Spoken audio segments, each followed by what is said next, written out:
మీకు టేస్టీ మెత్తని పకోడీ అనేది చెప్తాను. ఈ పకోడీ అనేది చాలా బాగుంటుంది. ముసలి వాళ్ళు పిల్లలు కూడా చాలా ఇష్టంగా తింటారు. చేసుకోవడం కూడా చాలా ఈజీ.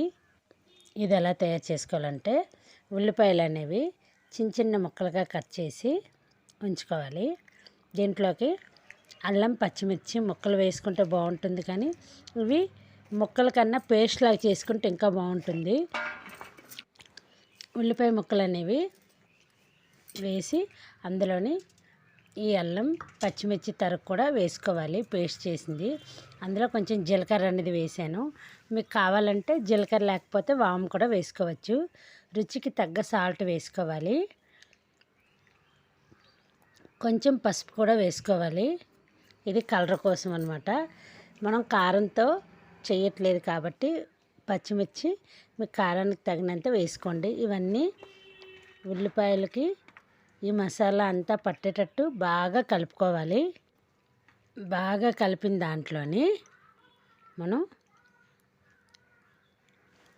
కప్పు శనగపిండి అనేది వేసాను.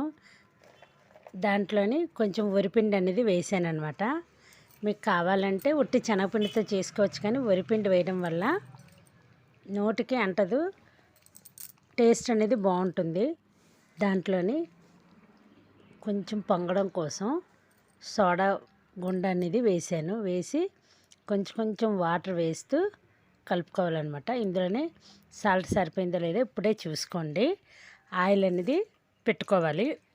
పిండి అనేది బాగా పలచగా కలపకూడదు. పలచగా కలిపితే ఆయిల్ అనేది పీల్చేస్తుంది. గట్టిగా కూడా కలపకూడదు, మీడియంగా కలుపుకోవాలి. ఆయిల్ కూడా ఎక్కువ మరగకూడదు అనమాట. మీడియం మంట మీద ఉండి వేయించుకుంటే పకోడీ అనేది ఈవెన్గా వేగుతుంది.